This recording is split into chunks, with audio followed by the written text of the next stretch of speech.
परमपिता परमात्मा और उनकी सभी पवित्र आत्माओं को नमस्कार।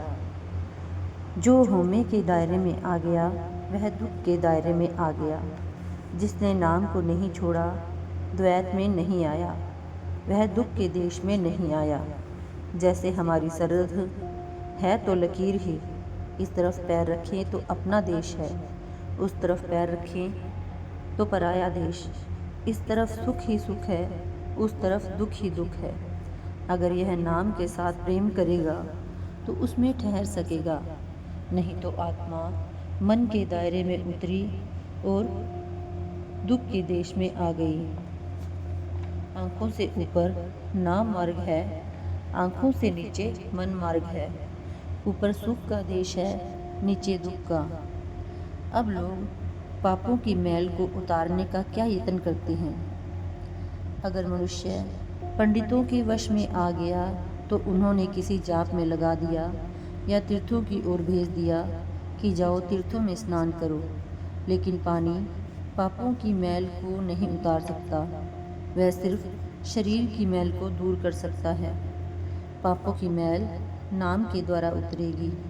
यही गुरु नानक साहिब कहते हैं। साधारण धूल मिट्टी उतारनी हो तो पानी से उतारी जा सकती है। फिर कहते हैं अगर कपड़े को ज़्यादा मैल लग जाए तो वह पानी के साथ साबुन लगाने से निकल जाती है। पर जो पापों की गहरी मैल है वह नाम के द्वारा धोई जा सकती है। जब तक जीव शब्द के साथ नहीं जुड़ता, पापों की गहरी मैल नहीं धुल सकती। इस मैल को उतारने का लोग जो भी दूसरा उपाय करते हैं वह सब मन मार्ग में है। जब कर लो, तप कर लो, दान पुण्य कर लो, तीर्थ संयम धारण कर लो, पर मैल नहीं जाएगी। और कितने भी अच्छे कर्म कर लो, यह मन की मैल नहीं उतर सकती। जब तक आत्मा अंदर जाकर आवाज़ या नाम की धुन को नहीं पकड़ती, मैल नहीं उतरती। वह कौन सा नाम है? वह नाम लफ्ज़ नहीं है, वह एक ताकत है। सब ताकतें, सब शक्तियाँ उसमें से निकलती हैं।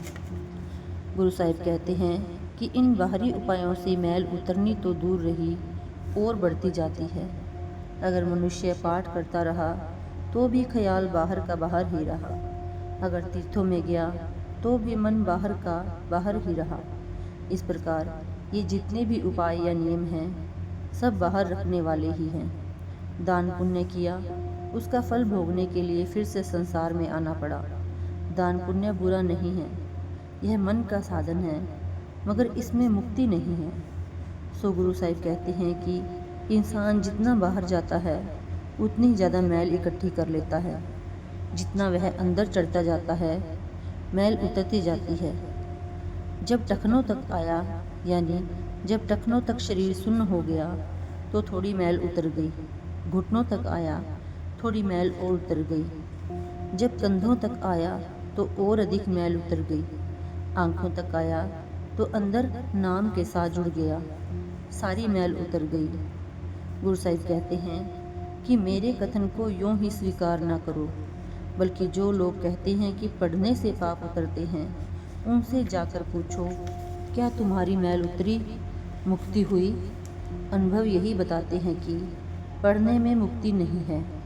अगर पढ़ने से मुक्ति होती तो सबसे बड़ा पंडित रावण हुआ है। वह चारों वेदों का पंडित ही नहीं बल्कि व्याख्याकार भी था। क्या उसका मन उसके वश में था? यदि वश में होता तो क्या वह सीता को उठाकर ले जाता? मन ना तो पढ़ने से वश में आता है, ना तीर्थों में जाने से। इसे तो अंतर के नाम का राग सुना दो, वह वश में आ जाएगा। इसे वश में करने का यही एक उपाय है। सो गुरु साहिब उपाय बताते हैं कि मैल किस प्रकार उतरती है।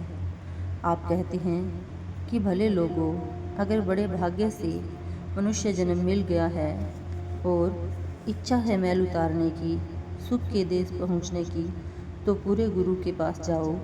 अगर अंदर जाना चाहते हो तो किसी जानकार के पास जाना पड़ेगा। दुनिया का कोई साधारण हुनर भी बगैर गुरु के नहीं आता।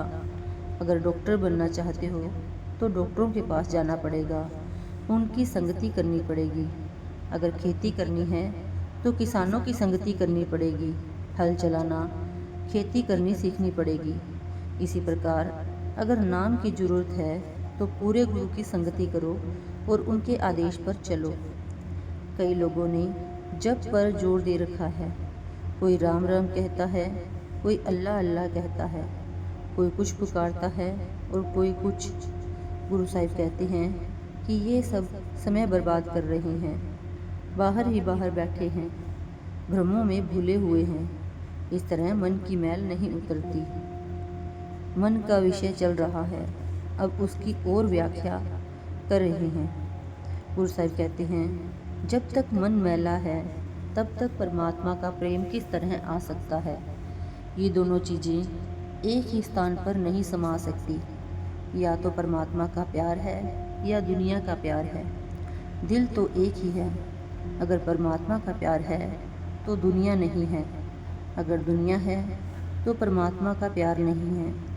अगर दिल एक ही है और वह बाहर दुनिया में जाता है तो नाम कहाँ है। पहले दिल को साफ करो। अगर दिल में दिन रात दुनिया का, बेटे बेटियों का ख्याल है तो नाम कहाँ आ सकता है। किसी को सवारी का प्यार है, किसी को हाट हवेली का। अगर इनका प्यार छोड़ दें तो इनके स्थान पर नाम का प्रेम आ जाए। Thank you.